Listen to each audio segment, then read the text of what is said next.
There are some amazing people around that we can learn from today. People who have already braved the storms and come out on top.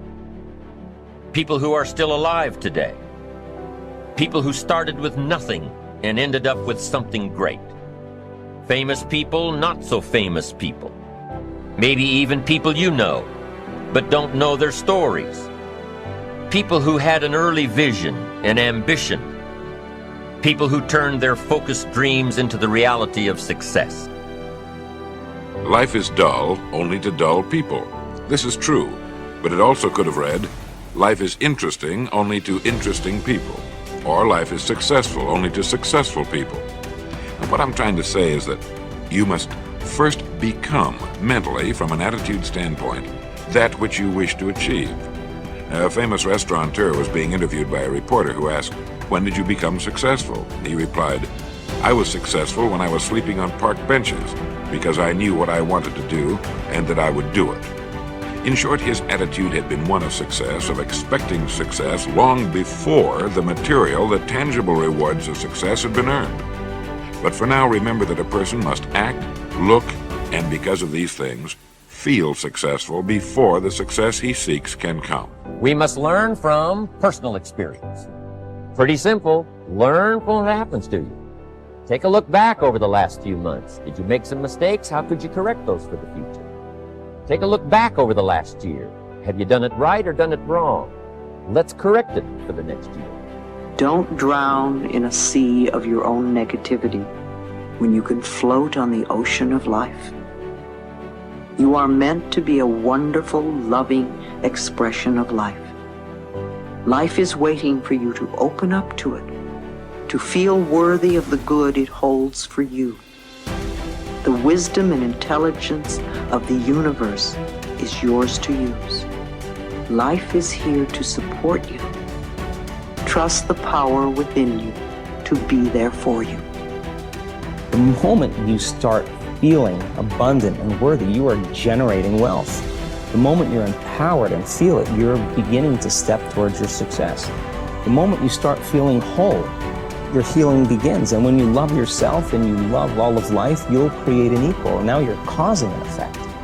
And I think that's the difference between living as a victim in your world, saying, I am this way because of this person or that thing or this experience. They made me think and feel this way. When you switch that around, you become a creator of your world, and you start saying, my thinking and my feeling is changing an outcome in my life. And now that's a whole different game, and we start believing more that we're creators of reality. This is your moment to shine. And if you're not willing to shine, then step aside. If you're not willing to work, then this is not the place for you. You got to toughen up. You got to look up. You got to build up. If you want it, this is the time to go get it. But you got to work for it. You got to believe in it. You got to trust in it. If you put yourself in a new situation, then new genes code for new proteins and build new neural structures and new nervous system structures. Same thing happens to some degree when you work out, right? Because your muscles are responding to the load, but your nervous system does that too. So you imagine that there's a lot of potential you locked in your genetic code. And then if you put yourself in a new situation, then the stress, that's the situational stress that's produced by that particular situation, unlocks those genes and then builds new parts of you. And so that's very cool, because who knows how much there is locked inside of you. Okay, so now here's the idea. So let's assume that that scales as you take on heavier and heavier loads. That more and more of you get more and more informed because you're doing more and more difficult things, but more and more of you gets unlocked. And so then what that would imply is that if you got to the point where you could look at the darkest things, so that would be the abyss, right? That would be the deepest abyss. If you could look at the harshest things, like the most brutal parts of the suffering of the world and the malevolence of people and society, if you could look at that straight and directly, that would turn you on maximally. And so that's the idea of rescuing your father, because imagine that you're like the potential composite of all the ancestral wisdom that's locked inside of you biologically. But that's not going to come out at all unless you stress yourself, unless you challenge yourself. And the bigger the challenge you take on, the more that's going to turn on.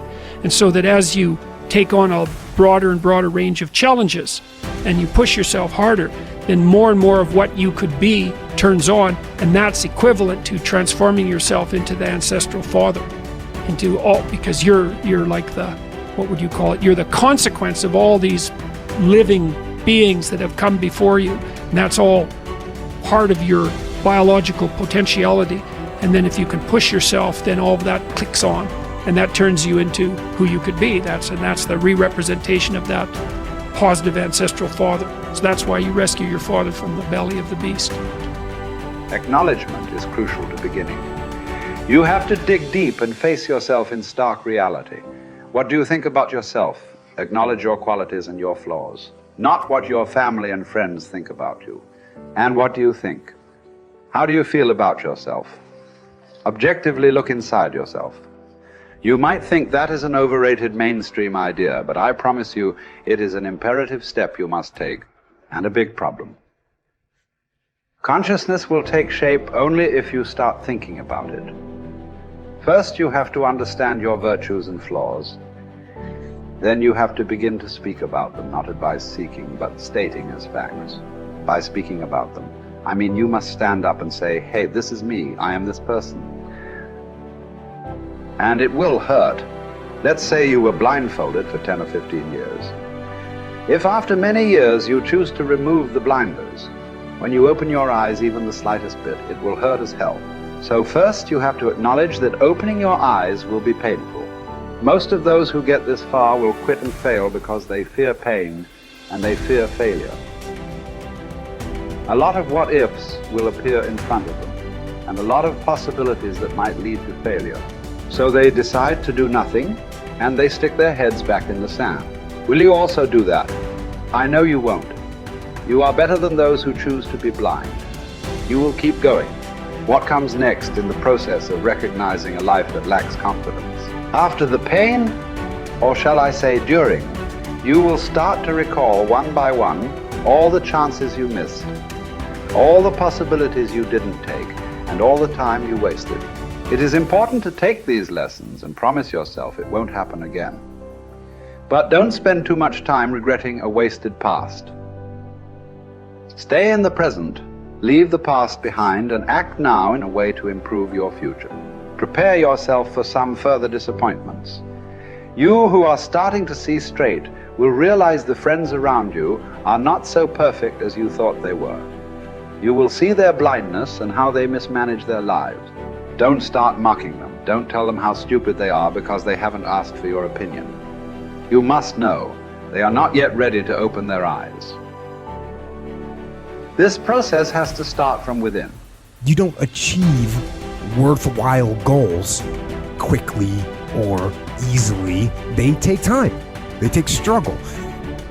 They take relentless pursuit day in and day out. That's what it takes. But also, things don't usually fall apart quickly either. At least at first, it's a slow process. A little slip here, a little setback over there, a little wearing down of discipline and will over time. That's the thing. Success and failure are generally slow processes, either slowly building things up or gradually tearing them down. And that's why I say you've got to pay attention. You have to watch. You have to watch every single second, because those seconds, they turn into minutes, and minutes turn into hours, and hours turn into days, and days turn into years.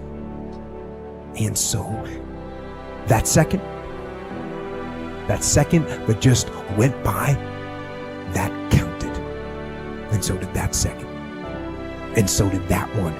And in those precious seconds, you were either building or you were decaying. You were either gaining ground or you are losing ground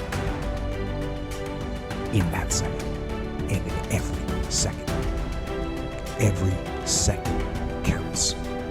So make every second